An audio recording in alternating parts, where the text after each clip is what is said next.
खासतौर पर धर्माधिकारी डॉक्टर वीरेंद्र हेगड़े जी को भारत की ट्रेडिशनल मेडिसिन की परंपरा को आगे बढ़ाने के लिए मैं उनका हृदय से अभिनंदन भी करता हूं। भाइयों बहनों,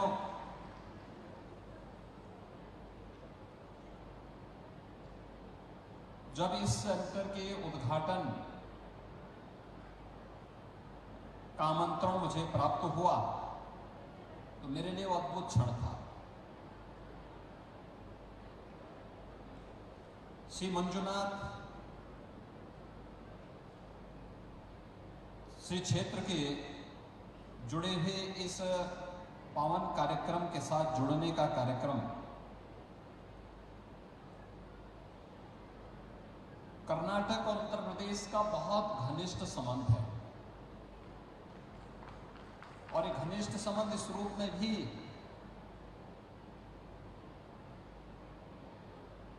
कर्नाटक की परंपरा में भगवान श्री मंजुनाथ यह नाथ संप्रदाय की शैव परंपरा की ही मंजुनाथम गोरक्षम की उस परंपरा को आगे बढ़ाता है और एक सुदृढ़ आध्यात्मिक भाव के साथ एक दूसरे को जोड़ता है। मैं हृदय से अभिनंदन करूंगा डॉक्टर वीरेंद्र हेगड़े जी का, जिन्होंने धर्माधिकारी के रूप में भारत की ट्रेडिशनल मेडिसिन की इस परंपरा को योग एंड नेचुरोपैथी के माध्यम से दशकों पूर्व आगे बढ़ाने का कार्य किया। पहले शांतिवन के रूप में, फिर सौम्यवन के रूप में और अब बेंगलोर में क्षेमवन के रूप में इस परंपरा को उन्होंने आगे बढ़ाने का एक अद्भुत केंद्र यहां पर दिया है। और बेंगलोर के पास इस प्रकार का एक केंद्र कर्नाटक की दृष्टि अत्यंत महत्वपूर्ण है। ये परंपरा केवल यहीं पे नहीं है, कर्नाटक तो वैसे भी संकट का साथी कहा गया है। प्रभु राम जब वन में सहयोग के लिए भटक रहे थे तो इसी कर्नाटक में बजरंगबली मारुति नंदन हनुमान जी ने उनकी सहायता करने के लिए आगे आए थे। यही कर्नाटक का क्षेत्र है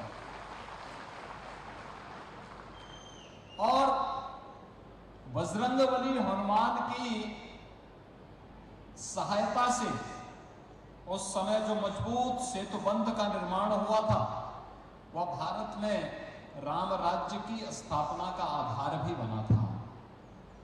राम राज्य की इस आधारशिला को मजबूत करने की जो प्रथम भूमि मानी जाती है वह कर्नाटक मानी जाती है। और कर्नाटक की धरती, चाहे वह श्री कालभैरवेश्वर मंदिर आदि चुनचुनगिरी मास्तानम की पूज्य परंपरा के साथ जुड़े हुए पूज्य महास्वामी श्री श्री बाल गंगाधर स्वामी जी महाराज के सानिध्य में और वर्तमान में पूज्य स्वामी निर्मलानंद नाथ स्वामी जी महाराज के सानिध्य में आदि चुनचुनगिरी के माध्यम से चलने वाली आध्यात्मिक और सेवा के शिक्षा और स्वास्थ्य संबंधी हुए तमाम प्रकल्प जो न केवल कर्नाटक राज्य में बल्कि पूरे भारत में भी और देश के दुनिया के तमाम अन्य देशों में सेवा के इस प्रकल्प को आगे बढ़ाने का कार्य कर रहे हैं।